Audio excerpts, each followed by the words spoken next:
Operation search light execute ചെയ്യാനായിട്ട് അവർ നിയോഗിച്ചത്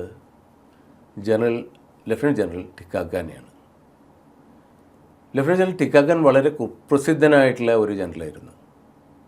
അതുവരെ അയാൾ അറിയപ്പെട്ടിരുന്നത് ബുച്ചർ ഓഫ് ബലൂചിസ്ഥാൻ എന്നാണ്.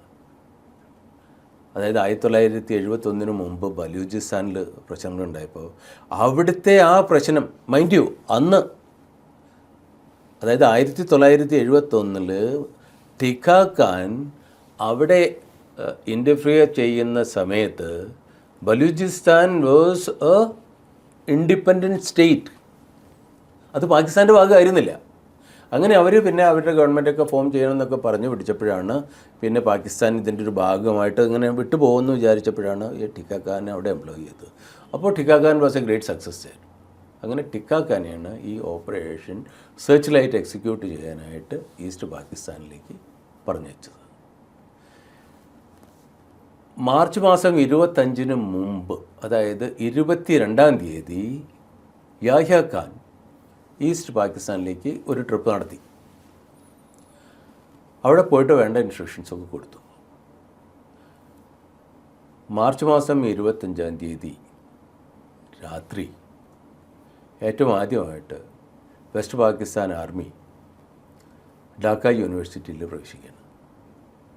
ഡാക്ക യൂണിവേഴ്സിറ്റിയിൽ പ്രവേശിച്ചു. അവിടെ മെയിലുണ്ട് ഫീമെയിലുണ്ട് എല്ലാവരും ഉണ്ട്. അവിടെയുള്ള സ്റ്റുഡൻസിനെ മുഴുവൻ നിർദാക്ഷിണ്യം കൊന്നെടുക്കുകയാണുണ്ടായത്. അതോടുകൂടി എഡ്യൂക്കേഷൻ ഈസ്റ്റ് പാകിസ്ഥാനിലെ എല്ലാ ഭാഗത്തേക്കും. ഇത് കഴിഞ്ഞ ഉടനെ അവിടുന്ന് 2 ദിവസം കഴിഞ്ഞപ്പോൾ അവിടെ രമണ കാലി എന്ന് പറഞ്ഞിട്ടുള്ള ഒരു വളരെ പുരാതനമായിട്ടുള്ള ഏകദേശം 3000 കൊല്ലം പഴക്കമുള്ളതാണെന്ന് പറയുന്നു. 3000 കൊല്ലം പഴക്കമുള്ള ഒരു ഡാക്കയുടെ തൊട്ടടുത്താണ് ഈ രമണ കാലി മന്ദിർ. അവിടെ തൊഴാൻ പോയിട്ടുണ്ടായിരുന്ന 100-300 പേരുണ്ടായിരുന്നു. പിന്നെ ഇവിടുത്തെ ഈ പ്രശ്നങ്ങൾ ആയപ്പോൾ കുറച്ച് മുസ്ലിം റെഫ്യൂജീസ് അടക്കം ഈ ക്ഷേത്രത്തിലേക്ക് പോയി. അവിടെ പാകിസ്ഥാൻ പട്ടാളക്കാർ ചെന്നു. അതിനകത്ത് ജാലിയൻ ബാഗിൽ നടന്ന അതേ ആക്ട് അവിടെ റിപ്പീറ്റ് ആവുകയാണ്. ഒരാൾക്ക് പോലും അവിടെ നിന്ന് പുറത്തു വരാൻ പറ്റില്ല. എല്ലാവരെയും വെടിവെച്ചു, സകലത്തിനെയും കൊന്നു. മാർച്ച് മാസം 25-ാം തീയതി രാത്രി 10:30 മണിക്ക് മുജിബുർ റഹ്മാനെ ഇവർ അറസ്റ്റ് ചെയ്തു. അറസ്റ്റ് ചെയ്യുന്നതിന് മുമ്പ് മുജിബുർ റഹ്മാൻ ബംഗ്ലാദേശ് ഒരു ഇൻഡിപെൻഡൻറ്റ് കൺട്രിയാണെന്ന് പ്രഖ്യാപിക്കുകയാണ്. അദ്ദേഹത്തിന് വേണമെന്നുണ്ടെന്നുണ്ടെങ്കിൽ ഇന്ത്യയിലേക്ക് വരായിരുന്നു. He could have escaped. പക്ഷെ അദ്ദേഹം അതിന് തുനിഞ്ഞില്ല. അദ്ദേഹത്തിൻ്റെ അനുയായിയായ ജിയാവുർ റഹ്മാനോട്, അദ്ദേഹം പിന്നീട് അവിടുത്തെ പ്രസിഡൻ്റൊക്കെ ആവുകയുണ്ടായി ഈസ്റ്റ് പാകിസ്ഥാനിൽ, അത് വേറൊരു കഥയാണ്. ജിയാവുർ റഹ്മാനോട് പറഞ്ഞു, നീ നാളെ ഡിക്ലെയർ ചെയ്യണം ബംഗ്ലാദേശ് ഒരു ഇൻഡിപെൻഡൻറ്റ് രാഷ്ട്രമാണ്. പിറ്റേ ദിവസം അതാണ് ഉണ്ടായത്. പിറ്റേ ദിവസം ജിയാവുർ റഹ്മാൻ ഈസ്റ്റ് പാകിസ്ഥാൻ ഒരു ഇൻഡിപെൻഡൻറ്റ് കൺട്രിയാണ് ചോദിച്ചു. ഇതിന് ശേഷം Pakistan army they let loose A reign of terror. ശരിക്കും പറഞ്ഞാൽ ഒരു റേഷ്യൽ ജനോസൈഡ് എന്ന് വേണം പറയാനായിട്ട്. ഏകദേശം 3 ലക്ഷം മുതൽ 5 ലക്ഷം ജനങ്ങളെ ഇവർ കൊന്നൊടുക്കി.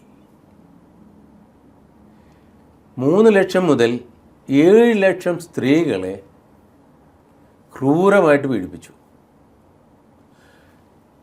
ആ സ്ത്രീകളിൽ ഹിന്ദുക്കളായിരുന്ന സ്ത്രീകളെ മുഴുവനും ഇവർ വെടിവെച്ചു കൊന്നു. മുസ്ലിം സ്ത്രീകളെ കൊന്നില്ല. കാരണം എന്താ?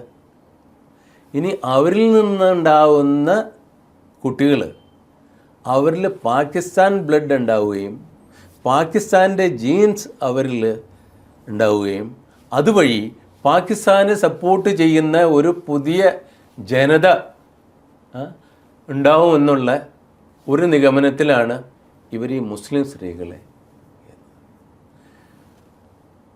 ഈ സംഭവം നടന്നുകൊണ്ടിരിക്കുമ്പോൾ തന്നെ ഏകദേശം 3 കോടി ജനങ്ങൾ, ആകെ കൂടെ അവിടെ 7 കോടി ജനങ്ങളാണ്. അവർ ഇൻറ്റേർണലി ഡിസ്പ്ലേസ് ആയി. ഇൻറ്റേർണലി ഡിസ്പ്ലേസ് എന്ന് പറഞ്ഞാൽ മനസ്സിലായില്ലേ? ഒരു ഭാഗത്ത് നിന്ന് വേറൊരു ഭാഗത്തേക്ക് അങ്ങോട്ടും ഇങ്ങോട്ടും പലായനം ചെയ്യേണ്ട ഏകദേശം 1 കോടിയോളം റെഫ്യൂജീസ് ഇന്ത്യയിലേക്ക് കിടക്കുകയാണ്. ഇന്ത്യയിലേക്ക് ഇവർ കിടക്കുമ്പോൾ നമ്മളുടെ ബോർഡർ മുഴുവനും ഓപ്പൺ ചെയ്തു. ഇതിൽ കൂടുതൽ ആൾക്കാർ വന്നത് ബംഗാളിലേക്കാണ്. ഓക്കെ, അവിടെ നിന്ന് അങ്ങോട്ട് പിന്നെ പ്രശ്നങ്ങൾ ഇങ്ങനെ കൂടുതലായി കൊണ്ടിരിക്കുകയാണ്. ഇതാണ് ഒരു ചെറിയ ഒരു ബ്രീഫ് ഈ യുദ്ധത്തിലേക്ക് വിട്ട കാരണം.